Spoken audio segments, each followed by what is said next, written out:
हे दोस्तों, Benjamin Franklin ने कहा था कि the diligence is the mother of good luck. अच्छा रिसर्च हर एक सफलता का राज है। इस वीडियो में हम 35 इन्वेस्टमेंट चेकलिस्ट के बारे में बात करेंगे जो as a real estate investor आपको चेक कर लेना ही चाहिए अगर आप फ्रॉड या स्कैम से अपने आप को सुरक्षित रखना चाहते हो तो, प्लस अपने इन्वेस्टमेंट को भी सफल बनाना चाहते हो तो।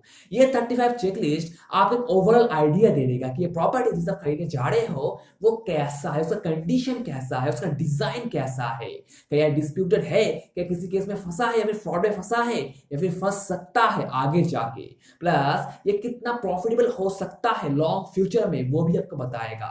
इसे इन्वेस्टर ड्यू डिलिजेंस चेकलिस्ट कहते हैं, यानी एकदम अंदर का रिसर्च हर एक तरह के इन्वेस्टमेंट में, आइदर सिंगल फैमिली में, मल्टी फैमिली में, कमर्शियल में या फिर वायर हाउसेस में, कहीं पर भी ये 35 चेकलिस्ट आपको हर एक टाइम गाइड करेगा, आपके प्लान को सफल बनाएगा और सारे पॉसिबल स्कैम से आपको बचाएगा अगर आप इसे सही से अप्लाई करते हो तो अपने इन्वेस्टमेंट में। और एक बात दोस्तों, ये सारे रूल्स एंड रेगुलेशंस हर एक इन्वेस्टमेंट के ऊपर अप्लाई नहीं होगा। वो आपका काम होगा कि किसको कहां अप्लाई करना है, वो आपका कॉमन सेंस डिसाइड करेगा।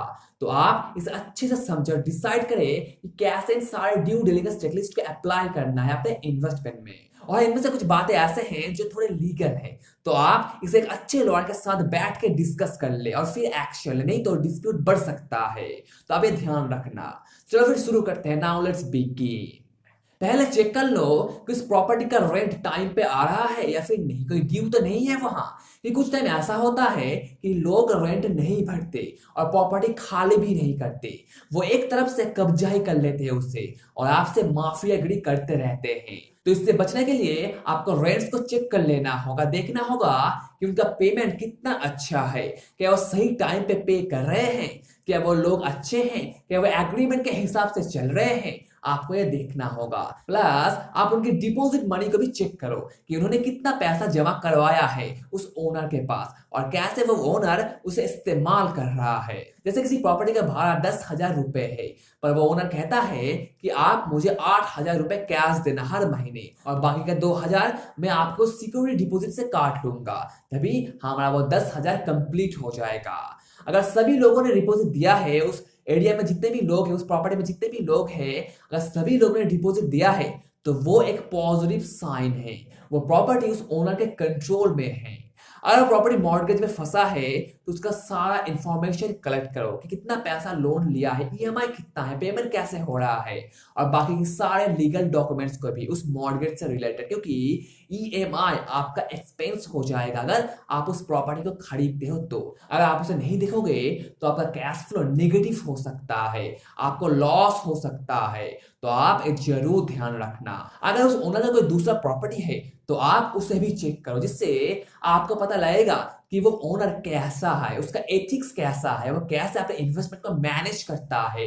क्योंकि रियल एस्टेट बिजनेस एक पीपल बिजनेस है, चीप लोग आपको फ्रॉड में फंसा सकते हैं। तो आपको ये जरूर चेक कर लेना होगा, स्पेशली उनका एथिक्स कैसा है ये जरूर चेक करना होगा। फ्लोर प्लान्स को भी देखना होगा कि ये प्रॉपर्टी वैसे ही बनाया गया है जैसे उस ब्लूप्रिंट में दिखा रहा है। कारपेट एरिया, बिल्डअप एरिया और वॉल एरिया, सारे के सारे मेजरमेंट को चेक कर लेना। साथ में इंश्योरेंस पॉलिसी भी कि कौन सा एजेंट इसे संभाल रहा है, कौन सा कंपनी इसे इंश्योर कर रहा है। क्योंकि कुछ कंपनी ऐसे होते हैं जो 100% सिक्योर करने का दावा करते हैं, पर एकदम एंड वक्त पे कुछ ना कुछ बहाना करके वो आपको पैसा नहीं देते लीगली। इसलिए आपको एक चेक कर लेना होगा कि वो कंपनी कितना अच्छा है, उसका रेपुटेशन कितना है, उनका पास हिस्ट्री कितना है, क्या वो आपको इंश्योर करेगा, आपको प्रोटेक्ट करेगा। बुरे वक्त में आपको चेक कर लेना होगा। मेंटेनेंस कॉस्ट कितना है वहां। समटाइम्स तो ओनर लो मेंटेनेंस फीस दिखाता है उसे जल्दी से जल्दी सेल करने के लिए, पर असल में वो कॉस्ट बहुत ज्यादा होता है। आप वहां जाके सारे डॉक्यूमेंट्स को वेरीफाई कर लो, आपको मेंटेनेंस कॉस्ट के बारे में पता लग जाएगा।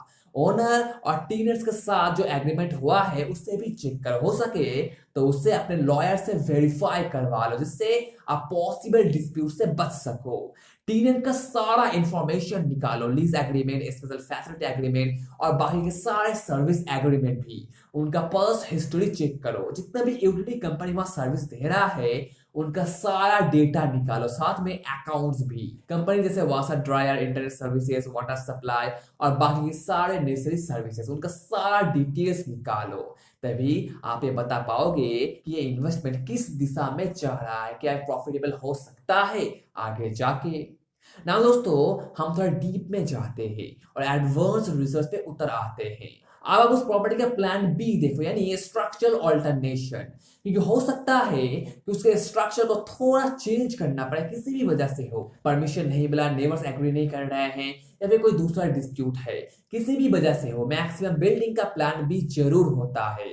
तो आप उसे भी चेक कर लो और अपने क्राइटेरिया से उसे मिला लो कि मैक्सिमम मैं इतना तक अफोर्ड कर सकता हूं, मैं इतना चेंज सह सकता हूं, इससे ज्यादा चेंज होगा तो मैं यहाँ इन्वेस्ट नहीं करूंगा। तो प्लान बी को जरूर चेक कर लेना। सर्वे और इंजीनियरिंग के डॉक्यूमेंट्स ओनर से मांग लो, जो बेसिकली नेसेसरी नहीं होता, बट एक बार चेक कर लेना हमेशा अच्छा होता है, जस्ट एक बार री वेरीफाई करने के लिए।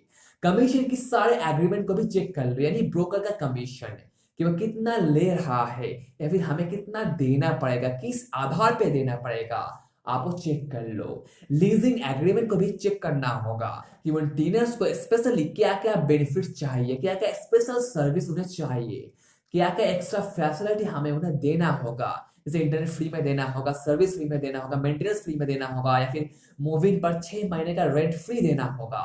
वो आपको चेक कर लेना हो, नहीं तो बाद में डिस्प्यूट खड़ा हो सकता है आपके और टीनेंट के बीच में। डेवलपमेंट प्लान्स के बारे में क्या, उसे भी चेक कर लेना होगा, कंप्लीटली उसे चेक करना होगा, जैसे architecture, build area, mechanical and electrical drawing, civil drawings और बाकी के सारे प्लान को आप चेक कर लेना, डेवलपमेंट से जो भी रिलेटेड है। नहीं तो बाद में कुछ चेंज होगा तो आपको सहना पड़ेगा, आप फंस सकते हो उस प्रॉपर्टी के अंदर। गवर्नमेंट परमिट और जोनिंग का ख्याल रखना होगा, ढूंढना होगा कि यहाँ इस एरिया में कोई रेस्ट्रिक्शन तो नहीं है, अगर होगा तो वो आपके इन्वेस्टमेंट को वही स्टक करके रख सकता है। गवर्नमेंट का ऑफिसर आएगा और आपके काम को रोक देगा, आपके डेवलपमेंट सेक्टर को, आपके डेवलपमेंट को रोक देगा और आपको लॉस झेलना पड़ेगा। उस प्रॉपर्टी की मैनेजमेंट से बात करना और उनका कॉन्ट्रैक्ट्स भी चेक करना, अगर वो प्रॉपर्टी पहले से ही बिल्डअप किया गया है तो। टैक्स बिल और प्रॉपर्टी टैक्स स्टेटमेंट को भी चेक करना, साथ में यूटिलिटी बिल्स भी, सारे चीजों को अच्छे से चेक करना, साथ में सारे डॉक्यूमेंट्स को भी, उस प्रॉपर्टी रिलेटेड जो भी डॉक्यूमेंट्स है आप उसे चेक करो, लीगल वे में चेक करो, तभी आप डिस्प्यूट से बचे रहोगे, स्कैम से बचे रहोगे। आई नो ये थोड़ा स्ट्रेट फॉरवर्ड हो रहा है, बट डोंट वरी दोस्तों, अंत में मैं इसे समराइज कर दूंगा और आपको एक चेकलिस्ट दे दूंगा बाकी सारे पॉइंट्स को खत्म करने के बाद। इसके बाद आप इसे एक झटके में यूज कर पाओगे अपने इन्वेस्टमेंट में। अब आप कैश रिसीव्स और जर्नल्स को चेक करो, कैपिटल एक्सपेंडिचर कितना है लास्ट 5 इयर्स में वो देखो, इनकम एंड एक्सपेंस को देखो, सारे फाइनेंशियल स्टेटमेंट को चेक करो, टैक्स रिटर्न फाइल्स को वेरीफाई करो, गवर्नमेंट इंस्पेक्शन का पास्ट हिस्ट्री चेक करो, अगर गवर्नमेंट ने वह इंस्पेक्शन किया है तो। प्रॉपर्टी का इनर और आउटर मेंटेनेंस किसके ऊपर है वो भी देखो। कुछ कुछ में ऐसा होता है कि ओनर कहता है कि हम प्रॉपर्टी के बाहर जो भी होगा उसका मेंटेनेंस हम करेंगे और प्रॉपर्टी का अंदर वो आपको करना है, यानी टीनेंट्स को। तो आप ये देख लेना, नहीं तो बाद में डिस्प्यूट आ सकता है, झगड़ा हो सकता है, लड़ाई हो सकता है। वहां एक मार्केट सर्वे करना, ट्रेंड को ढूंढने की कोशिश करना, अगर वो प्रॉपर्टी नया बन रहा है तो उसके कंस्ट्रक्शन बजट को चेक करना, टीनेंट्स का बैकग्राउंड चेक करना पॉसिबल माफिया से बचने के लिए, वर्क ऑर्डर फाइल को चेक करना कि वो काम कैसे होगा, किस आधार पे होगा और किस किस स्टेप से वो गुजरेगा, बैंक का स्टेटमेंट भी वेरीफाई करना एटलीस्ट 2 साल का, ऑक्यूपेंसी रेट का सर्टिफिकेट भी देखना और देखना सब कुछ सही है कि नहीं, टाइटल जरूर चेक करना क्योंकि सबसे बड़ा स्कैम टाइटल में ही होता है। लोग डुप्लीकेट टाइटल कॉपी बना देते हैं, प्रॉपर्टी बेच देते हैं और आपका पता भी नहीं चलता। सारे वारंटी एंड गारंटी को चेक करना, जो जो प्रोडक्ट वहां इस्तेमाल हो रहा है उसके सारे वारंटी एंड गारंटी को चेक करना। फिर एनवायरनमेंट एंड नेबरहुड को वेरीफाई करना कि वो लोग कैसे हैं, वो एरिया कैसा है, वहां का नेचुरल व्यू कैसा है चेक करना, वहां की मिट्टी को भी चेक कर लेना अगर वो किसी नदी के पास बन रहा है तो ये सारे बातें आप जरूर चेक करना है। 35 इन्वेस्टमेंट चेकलिस्ट आपका ब्लूप्रिंट होगा किसी भी रियल एस्टेट इन्वेस्टमेंट में, आइदर मल्टी फैमिली में, सिंगल फैमिली में, कमर्शियल में, रिटेल इन्वेस्टमेंट में या फिर लैंड इन्वेस्टमेंट में। आपको एक चेकलिस्ट जरूर फॉलो करना होगा, तभी आप स्कैम से बचे रहोगे, आप फ्रॉड से बचे रहोगे और आपका इन्वेस्टमेंट सफल होगा। मैं दावे के साथ नहीं कह सकता कि ये सारे चेकलिस्ट आपको काम आएगी, पर मैक्सिमम आपको हेल्प करेगा आपके इन्वेस्टमेंट में।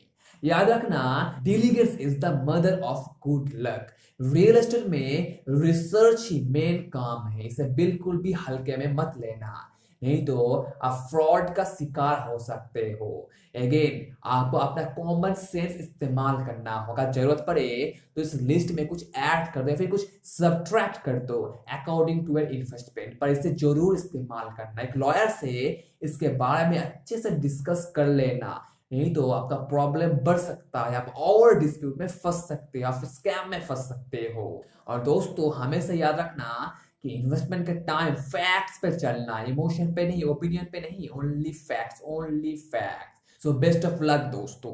अगर आपको कोई पॉइंट समझ नहीं आया है तो आप नीचे कमेंट में पूछ सकते हो। वीडियो काम का लगा तो उसे लाइक कर दो, शेयर करो तो अपने दोस्तों के साथ। अगर इस चैनल पे नए हो तो सब्सक्राइब कर लो। चलो फिर मिलते हैं अगले वीडियो में और एक अच्छे टॉपिक के साथ। So take care and be safe दोस्तों। Thank you.